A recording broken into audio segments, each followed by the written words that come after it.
ನಮಸ್ತೆ. ಇನ್ನೊಂದು ನೀತಿಕತೆ ನಿಮ್ಮ ಸುಧಾ ಚಾನಲ್ನಲ್ಲಿ. ಒಂದು ದೊಡ್ಡ ಕಾಡಲ್ಲಿ ಸುಮಾರಷ್ಟು ಪ್ರಾಣಿಗಳು ವಾಸವಾಗಿತ್ತಂತೆ. ಅದೇ ಕಾಡಲ್ಲಿ ಒಂದು ಚಿಕ್ಕ ಇರುವೆನೂ ಸಹ ವಾಸವಾಗಿತ್ತಂತೆ. ನಿಮ್ಗಾಗಲೇ ಗೊತ್ತಿದೆ, ಕಾಡು ಅಂದರೆ ಕಾಡು ಪ್ರಾಣಿಗಳು ತುಂಬ ದೈತ್ಯವಾಗಿರ್ತವೆ, ಕ್ರೂರ ಮೃಗಗಳು ಅಂತೆಲ್ಲ ಕರಿತೀವಿ. ಆ ಪ್ರಾಣಿಗಳೆಲ್ಲ ಈ ಇರುವೆಯನ್ನು ಆಡ್ಕೊತಿತ್ತಂತೆ. ಅಂದರೆ ನೀನು ತುಂಬ ಚಿಕ್ಕೋನು, ನಿನ್ನ ಕೈಲಿ ಏನು ಮಾಡೋಕ್ಕಾಗಲ್ಲ ಅಂತ, ತುಂಬ least animal in this jungle ಅನ್ನೋ ಥರದಲ್ಲಿ ಆಡ್ಕೋತಾ ಇದ್ವಂತೆ. ಆದರೆ ಇರುವೆ ಮಾತ್ರ ಅದೇನಕ್ಕೂ ತಲೆ ಕೆಡಿಸ್ಕೊಳ್ದರೆ, ಅವರ ಮಾತಿಗೆ ತಲೆ ಕೆಡಿಸ್ಕೊಳ್ದರೆ ಅದ್ರ ಜೀವನನ ಅದು ಪಾಡ್ಗದು ನಡೆಸ್ಕೊಂಡು ಹೋಗ್ತಿತ್ತಂತೆ. ಇದೇ ಟೈಮಲ್ಲಿ ಏನಾಗ್ಬಿಡ್ತು, ಕಾಡಿನಲ್ಲಿ ಕಾಡ್ಗಿಚ್ಚು, ಅಂದರೆ ಇಡೀ ಕಾಡಿಗೆ ಬೆಂಕಿ ಹೊತ್ಕೊಂಡ್ಬಿಡ್ತು. ಆ ಟೈಮಲ್ಲಿ ಆ ಕಾಡಲ್ಲಿದ್ದಂಥ ಎಲ್ಲ ಪ್ರಾಣಿಗಳು ಕಾಡನ್ನ ಬಿಟ್ಟು ಓಡೋದಕ್ಕೆ, ಅಂದರೆ ಜೀವ ಉಳಿಸ್ಕೊಳ್ಳೋದಕ್ಕೆ ಓಡೋದಕ್ಕೆ ಶುರು ಮಾಡಿದ್ವು.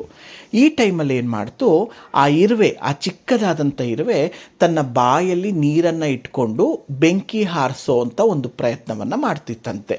ಈ ಪ್ರಯತ್ನ ನೋಡಿದಂಥ ಕೋತಿ ಏನು ಮಾಡ್ತು, ಇರುವೆ ಹತ್ರ ಬಂದು ನಗತಾ ಕೇಳ್ತಂತೆ, ಅಯ್ಯೋ, ನಿನ್ನ ಬಾಯಲ್ಲಿರೋಂಥ ಒಂದು ಚಿಕ್ಕ ಹನಿ ಇಷ್ಟು ದೊಡ್ಡ ಬೆಂಕಿನ ಆರಿಸೋದಕ್ಕೆ ಸಾಧ್ಯನಾ ಅಂತ.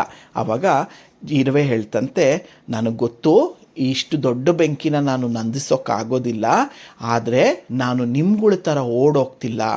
ನನ್ನ ರೆಸ್ಪಾನ್ಸಿಬಿಲಿಟಿ, ನನ್ನ ಮನೆಯನ್ನು ಉಳಿಸ್ಕೊಳ್ಳೋದು ನನ್ನ ರೆಸ್ಪಾನ್ಸಿಬಿಲಿಟಿ, ನಾನು ನಿಮ್ಮ ಥರ ಓಡೋಗ್ತಾ ಇಲ್ಲ ಅಂತ ಹೇಳ್ತಂತೆ.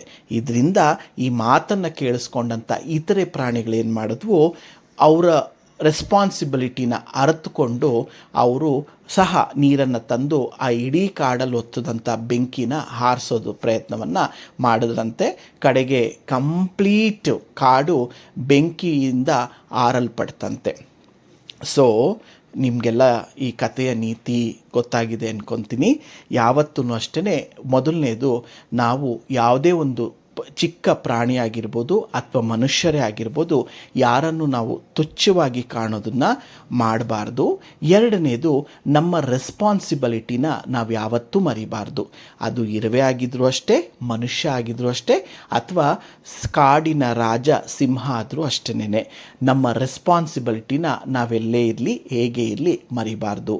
ಆ ರೆಸ್ಪಾನ್ಸಿಬಿಲಿಟಿ ಅನ್ನೋದನ್ನು ನಾವು ಯಾವಾಗ ಎಲ್ಲಿವರೆಗೂ ನಿಭಾಯಿಸ್ತಾ ಹೋಗ್ತೀವಿ, ನಾವು ನಮ್ಮ ಜೀವನದ ರಾಜರಾಗ್ತೀವಿ. ಧನ್ಯವಾದಗಳು.